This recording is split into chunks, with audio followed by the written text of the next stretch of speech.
Hello, this is Alistair Reynolds, author of Revelation Space, and you're listening to Cast of Wonders, an Escape Artists podcast. This is Cast of Wonders, the young adult fiction podcast featuring stories of the fantastic. Welcome. Episode 302 for April 29th-ish, 2018.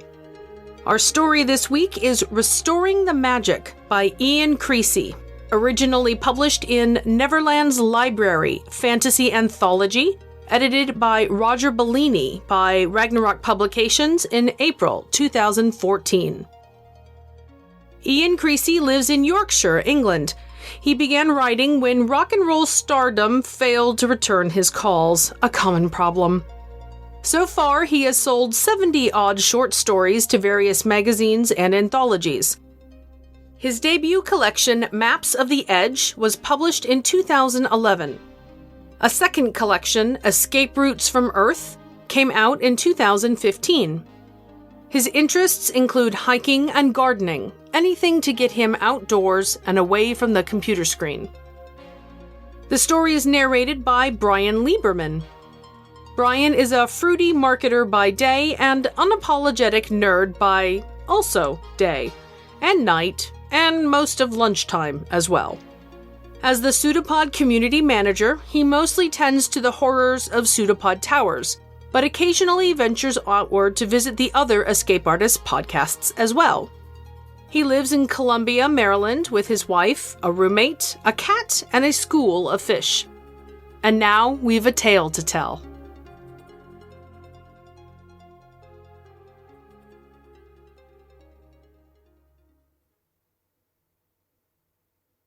Restoring the Magic. When I had climbed high enough that my breath came in great panting gasps, and the sheep in the valleys looked like tiny flecks of fallen cloud, I heaved off my backpack and looked for the best spot to plant the final sapling. Birch and goat willow dotted the exposed slopes, hardy species that withstood the storms and chills of the high Tatras. My oak required a more sheltered home. I saw a south-facing escarpment and scrambled across to investigate. The gray rock felt warm under my hand, retaining the heat of the autumn sun. Behind an outcrop, in a small gully, the wind dropped to a light breeze. I pulled up tussocks of grass to inspect the soil and found it damp but not sodden, thin but not barren. An earthworm crawled away into the moss and leaf litter. Instinctively, I felt that a dryad would thrive here. I fetched my pack, took out the trowel, and began to dig. Soon I had a hole big enough to receive the sapling's earth-encrusted root ball. I threw a handful of compost into the bottom, then lowered the tree into the ground and trod down the soil. I peered at the sapling to make sure that the tiny young dryad still clung to the stem. I was tempted to get out my magnifying glass for a good look, but I didn't want to risk scorching her in the sunlight like a small boy torturing ants. There were hazards enough for a dryad, for a tree, without me being careless.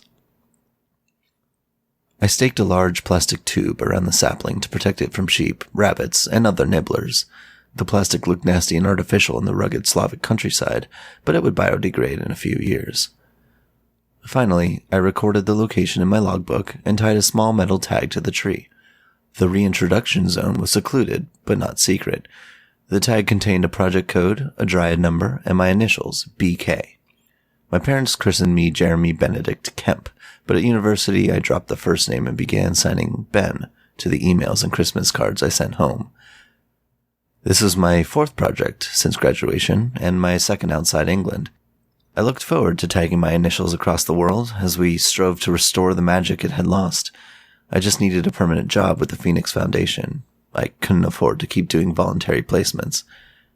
My stint in Slovakia had gone well, although I was annoyed at spending so much time on the dryads. Above me, the peaks held dragons' lairs. Elsbeta, the local warden, was fiercely protective of the dragons. She hadn't let me anywhere near them. The closest I got was collecting a few scat samples, and I couldn't argue with Elsbeta because I needed her to give me a good reference. After eating my tuna sandwiches, I started back downhill, enjoying the stroll with my backpack now considerably lighter. I scratched my itchy new beard, irritated that it still hadn't grown in properly. All the conservationists on TV had luxuriant beards, as though providing vast hairy habitats for rare mammals. My scraggly blonde wisps wouldn't even harbor a small beetle. I descended via the foothills of the nearest lair, looking for any scat to collect. Over the summer, I'd learned to spot the unobtrusive droppings of our young dragons in their new habitat. As my insect repellent wore off and the midges feasted on my neck, I spied a squidgy lump of undigested fur and bone. It looked fresh, so I scooped it into a sample tube. By determining what the dragons ate, we could gauge the suitability of potential release sites. On my way back to the car, I discovered some late blackberries ripening in the sun, so I filled a spare sample bag with fruit. They would make a cheap and tasty crumble, especially if I swung by the farmer's orchard to see if any crab apples had fallen. Working for a conservation charity meant stretching the budget every possible way. Down in the villages, they thought we were all rich foreigners, so they tried to overcharge us whenever they could. The ancient Volvo started first time, and I eased it down the track with a minimum of jolting over potholes and ancient rusted trash. When I reached the smoother paving of the farmyard, I sighed with relief that the suspension had held out once more. I glimpsed the farmer emerging from a barn, and I opened the passenger side window to greet him. Then I saw what he was carrying.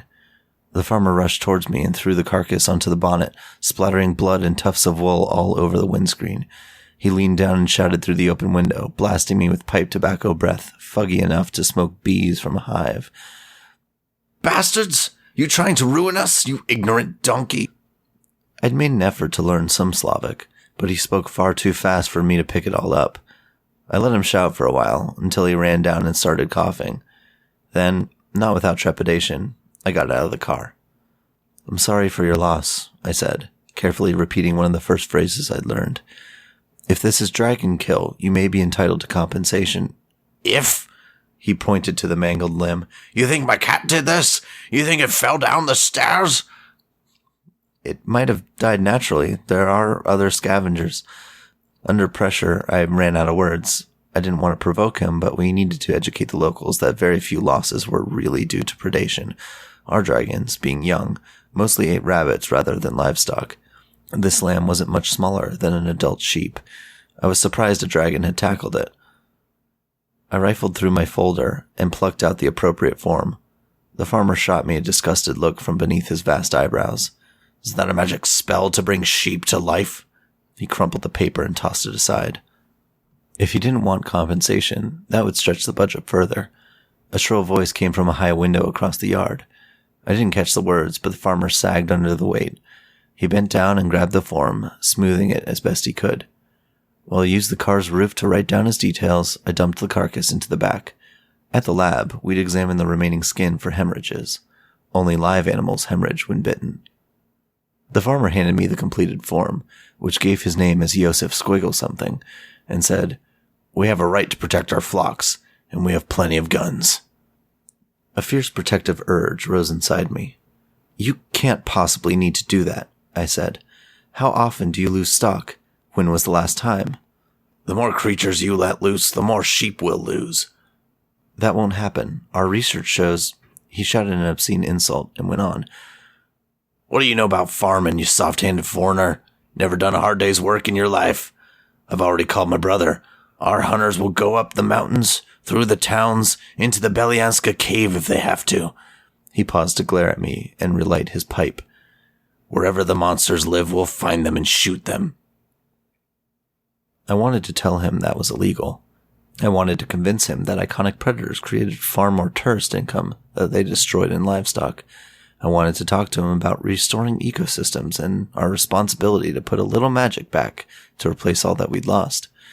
But I looked at the blood on the farmer's shirt and realized this wasn't the time.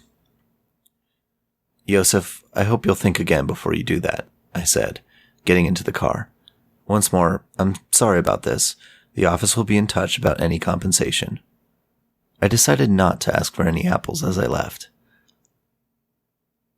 The smell of the carcass filled the car, making me queasy, and I couldn't open the windows without attracting flies. I drove faster than normal, even though I still wasn't fully accustomed to driving on the right-hand side of the road. When I reached Tentratsk Matliar, I saw lights in our building. Elsbeta must have returned. I hadn't seen her for a couple of days. I picked up the carcass, hardly flinching at all, and carried it into the lab. It was lighter than I'd expected. I took a few photos and a blood sample just in case. As I labeled the sample, Elsbetta came in from the office. She pulled down her glasses from her perch high on her elderberry dark hair. Watching her examine the sheep, I envied her aura of competence. She was about a decade older than me. She'd been the local warden for 5 years after arriving from the Czech Republic. For my benefit, she usually spoke English. "Definitely a live kill," she said. "Claws first, and then a bite. You can see hemorrhaging on what's left of the neck." She pointed. I lacked the expertise to confirm her diagnosis, as I hadn't yet seen enough livestock kills. Elsbetta always handled the few that occurred. "Are there any more tests we can do?" I asked. "No, there's no need," she replied. "Might as well put it out for the griffins." I hauled the carcass into the yard, where it was greeted by delighted squawks. Then I changed into clean clothes, washed my hands, and returned to the car to pick up my logbook and the farmer's compensation form. Back inside, Elsbetta practically grabbed the form out of my hand. "I'll deal with this. Did you get all the dryads planted?" "Yes, I just need to update the database." "Great job." She smiled at me. That didn't happen very often. Normally she looked sour, harassed, and overworked. Today she seemed bright-eyed, full of nervous energy. "Which dragon do you think made the kill?" I asked. She gave me a blank stare, as if this was the most bizarre question in the world. Then she recovered herself, glanced at the form where the farmer had written his address, and said, "I guess the nearest would be Penelope, so probably her. Though it doesn't matter which, we only need to confirm that it was any of them for the farmer to get his compensation." "But we should know, shouldn't we? For the records, so we know which one of them are moving on to bigger food?" "Yes, of course. I said I'll deal with it," she said, in a tone that reminded me of my mother. "You still need to update the dryads, don't you?" Frustrated, I sat at my computer and started entering the GPS coordinates of each sapling that I'd planted. Every time I tried to get involved with the dragons, Elsbetta kept rebuffing me. I'd had plenty of other projects to occupy my time, not just the dryads, but reintroducing kobolds into abandoned mines, saving the two-headed Amphisbaena, and so on. Yet I'd volunteered for this placement because I wanted to work with dragons in the wild. It was the logical next step. I'd previously worked at an ostrich farm in Israel where the ostriches incubated dragons' eggs until they hatched, and the staff hand-fed the young dragonettes until they could start catching their own food. I remembered the thrill of feeding scraps to a tiny dragon, no bigger than my foot. I used to imagine how it would look flying over the countryside, giving everyone a glimpse of awe-inspiring beauty. I remembered the pride I felt at contributing to the rewilding program, helping to restore magic and mystery to the world. I'd handled dragons. I had experience. Admittedly, only a few weeks of experience, but I wasn't some ignorant bungler who might accidentally break a dragon's delicate wing. Elsbetta had no right to keep them to herself. How would anyone else ever learn?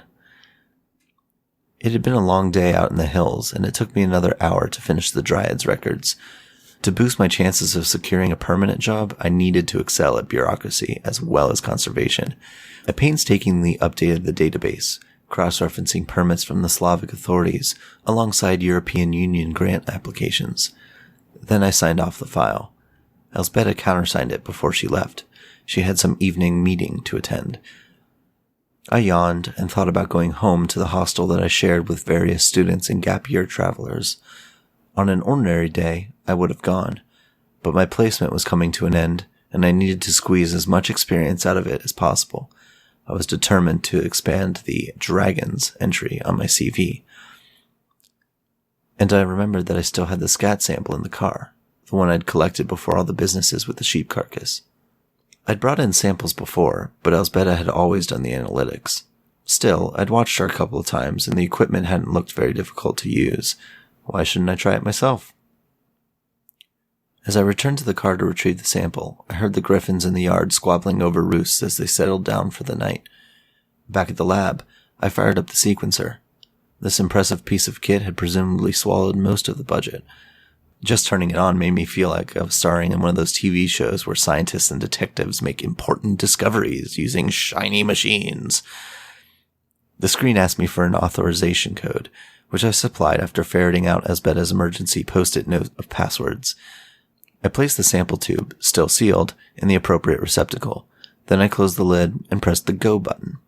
The machine itself would open the tube, extract the contents, and run the analysis.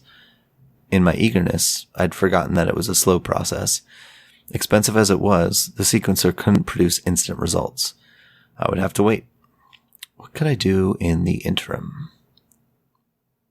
Having just entered the Dryad's locations into a database, I recalled that the dragons were all ringed with GPS transmitters. These enabled us to track their range. I logged in and called up the records for the past few days. A map showed where our dragons had recently flown. Zooming into the map, I found the farm where Yosef had dumped the sheep carcass on me. To my surprise, the flight paths disappeared. I frowned and zoomed out. The dragon's tracks reappeared around the edge of the display, but they were nowhere near the farmhouse. Perhaps the farmer's land extended way up into the mountains. The map didn't show which land belonged to which farmer. The lack of an obvious dragon track meant that I couldn't determine the culprit. It might have been Penelope, or Chrysoprase, or the Prince of Wales, all of whom had flown in that area. I couldn't tell whether any of them had lingered to make a kill. The GPS fixers were only half-hourly to conserve the transmitter's battery life. I should have asked the farmer exactly where he'd found the carcass. Next time, I'd know to ask that question. Except there wouldn't be a next time because my placement was nearly finished. If I'd had training earlier, then I would have done better this time. It was Elsbetta's fault. Annoyed, I stomped over to the sequencer to check its progress. The screen said, Species analysis completed. Species detected. Dragon, rabbit, hare, field vole, sparrow. Individual analysis pending. The sequencer could swiftly detect dragon, but it took longer to match individual characteristics against profiles in our database and determine exactly which dragon had left the scat. But whichever dragon it was, it hadn't eaten any sheep. On impulse, I began poking around in the sequencer's on-screen menus, looking for an archive listing. As I'd hoped, the machine stored all the old analyses. It took me a little while to filter the dragon scat entries from the other lab work, yet the more of them I saw, the more my mouth widened in amazement. None of the dragons had ever eaten sheep. They'd only consumed smaller prey, rabbits, rodents, birds, insects. So why did livestock keep getting killed? And why were dragons getting the blame? Just to be sure, I logged back into the office computer and checked the older compensation claims. Elsbetta had indeed signed them off as dragon kills. I scowled. Was it merely a scam? A money-making scheme? My fists clenched at the thought that I was volunteering to work for a tiny expenses allowance while fraudsters were milking the budget. Then I realized it couldn't be a scam because there wasn't enough profit. Only a few sheep over several months at 100 euros per carcass, and Yosef had seemed genuinely angry at the death of his lamb. Something had killed it. Claws first, then a bite, Elsbetta had said. If not a dragon, then what? Was it something mundane, like a fox or a rogue dog?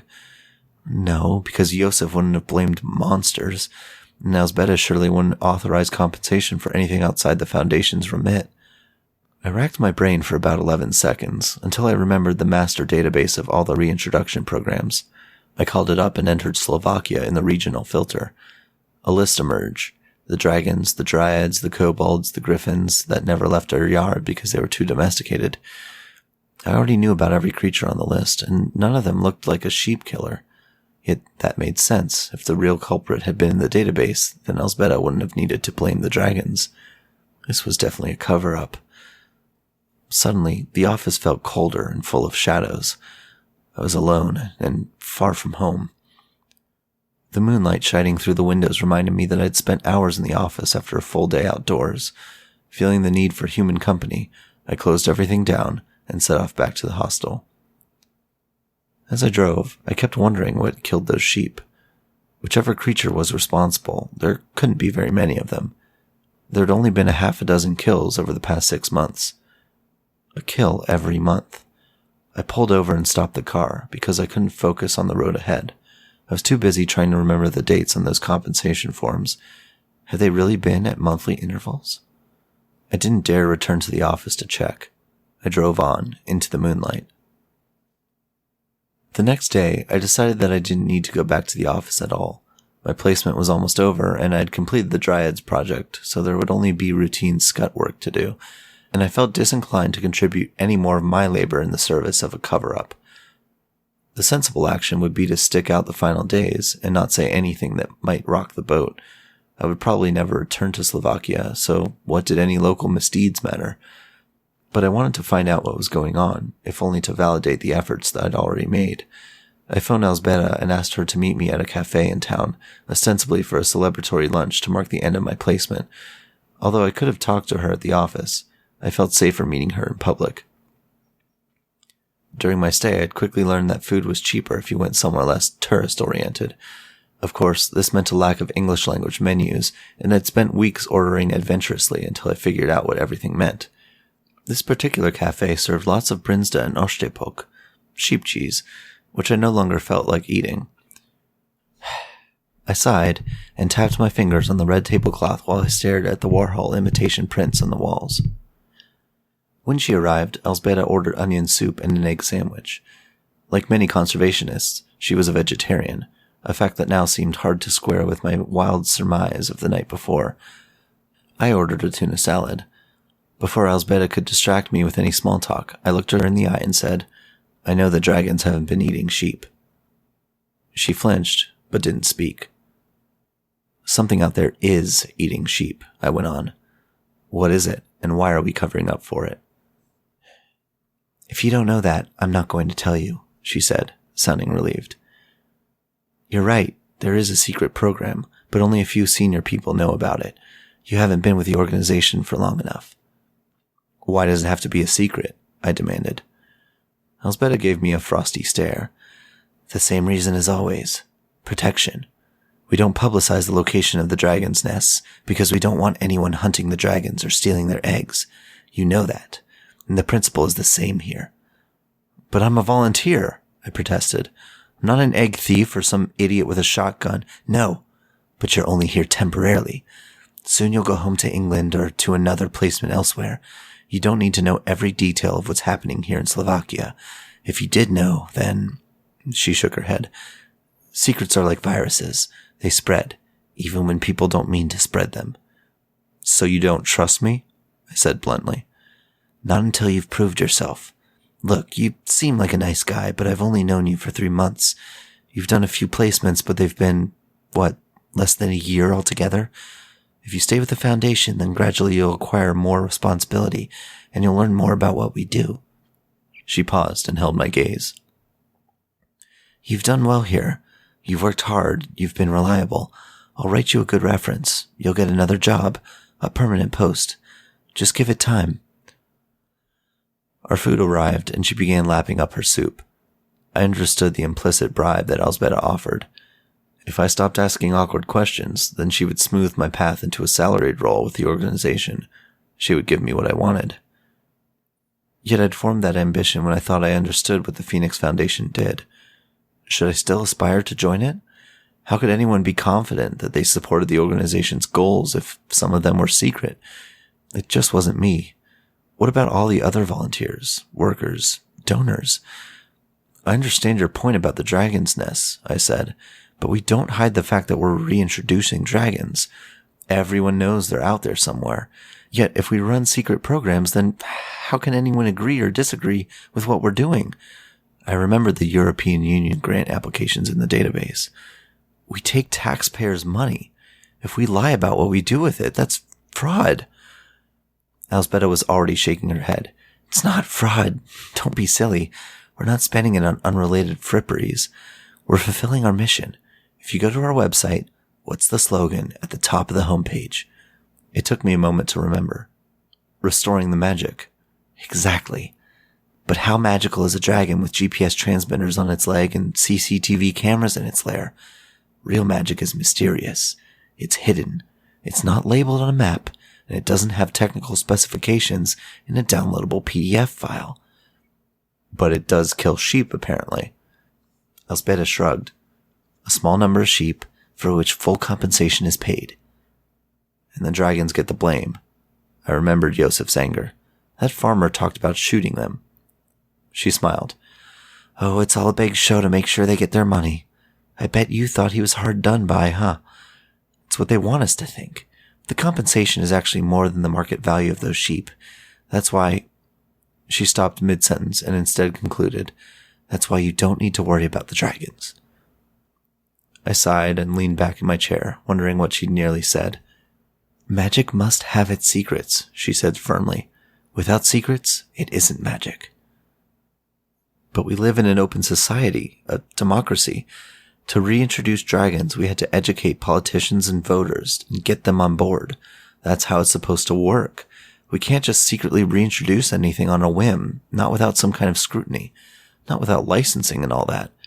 The idea of mysterious magic sounded alluring in principle, but rather more alarming as a bloodthirsty monster roaming the countryside. She laughed. Democracy? This is magic. You can't take a vote on transcendence. You can't flip-flop every 5 years over whether the world is mysterious or not. I take your point, I said. Not because I agreed with it, but because I wanted the conversation to end. Elsbetta clearly wouldn't come out and tell me what had really killed those sheep. Not until I had been promoted within the organization, whatever that involved. Was it just a matter of paperwork and job titles, or was it something rather more visceral? And if I confronted her with my suspicion, forcing her to respond, then would she simply nod and say, "Oh, how clever of you to guess"? Or would she take steps to preserve the secrecy that real magic depended upon? I imagined another version of the compensation form. Instead of sheep, 100 euros, it might read human, 100,000 euros. The Phoenix Foundation surely had insurance policies to cover all sorts of accidents, dragon-related and otherwise. Elsbetta paid for the meal. She thanked me for all my efforts over the past 3 months, and she promised me a good reference for my job applications. I admire your scruples, she said. That's what the Foundation needs. People who ask questions and care about the issues. When I saw her drive away, my whole body sagged with the release of accumulated tension. I found a bench in the market square and sat down to think. Pigeons swiftly approached on the off chance of food, reminding me of the griffins in the yard. It made me nostalgic already. I sympathized with Elsbetta. I understood her point about magic needing an elusive, esoteric side, the antithesis of today's form-filling bureaucratic culture, and I appreciated her efforts to arrange compensation for those affected. But, on the other hand, the arrogance! I shivered, recalling how she'd laughed at the notion of democracy. It's fashionable to denigrate politics. She probably thought she was on the safe ground by sneering at it. Yet what's the alternative? I asked myself. Trusting in a secret, self-appointed cabal? That only sounds attractive when you're part of it. Did I want to be part of it? I was tempted. I remembered the exhilaration of standing on the slopes of the high Tatras, surrounded by dryads and dragons, thinking of the beauty I'd helped to restore to a gray, faded world. It would surely feel even more intoxicating to know all the secrets of the magic around me, to be responsible for the world's mysteries. But Elsbetta had made it clear that becoming an insider would take years, and I hardly had a guarantee. She could simply have been fobbing me off, using an empty promise to keep me quiet. How could I trust her? How could I tell if Elsbetta was on the right side? In the end, you can only judge people on what you know they've done, and the only thing I really knew about Elsbetta was that she'd lied. I needed to learn more. I needed to stay with the Phoenix Foundation and see what was happening around the world. Elsbetta's cabal might be the benign guardians of the world's secret magic, or they might not, in which case I needed to protect myself. Looking around the square, I saw a jewelry shop. I walked inside, and I asked what they had in silver.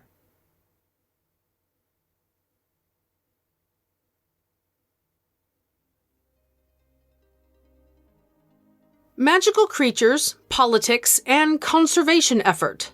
A heady mix. What's your take on Elsbetta's view that magic has to be secret to be magic? I don't fall on her side of the argument. One person's magic is another person's everyday or ordinary. Heck, my everyday today is my childhood self's magic. 10,000 songs in my pocket? I empathize with her desire to preserve that sense of mysterious other.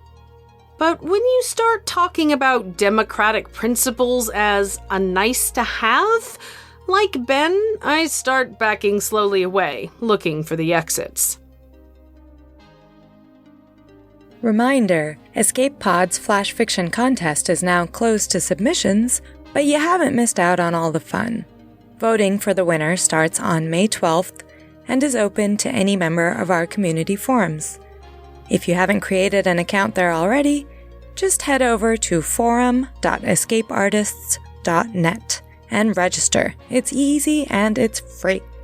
With over 100 entries in the contest, you'll have plenty to read. Which stories will reach escape velocity and which will stay grounded? You be the judge. We love bringing you the best audio fiction week after week, but we can't do it without your support. Your donations pay our authors, our narrators, our servers, and our staff. Please consider supporting us with a monthly donation through either PayPal or Patreon. You can also review us on iTunes, request us on Spotify, and consider the stories we publish for award consideration. There are lots of ways you can show your support. Join the discussion on the EA forum, forum.escapeartists.net, or visit us on Twitter at Cast of Wonders. Come and say hello. Cast of Wonders is a production of Escape Artists Incorporated and is brought to you by the 2018 creative team of Assistant Editor Catherine Inskip, Associate Editors Tanya Bez-Palco, Amy Brennan, Alicia Caparasso, Trace Fontiel, Alexis Goebel, William Height Minor, Andrew K. Ho, Sean Proctor, Ray O, Susie Rodriguez, Carissa Sluss, Emma Smales, and Chris Tang. Our audio producer is Jeremy Carter. Our community manager is Danny Daly. And I remain, as always, your humble editor and host, Marguerite Kenner. Our episodes are released under the Creative Commons Attribution, Non-Commercial, No Derivatives 4.0 International License. That means you can download or listen to the episode on any device you like, but you can't change it or sell it. Our theme, Appeal to Heavens, is by Alexei Nov and available from Promo GJ and his Facebook page, which are linked in our show notes. Thanks for listening.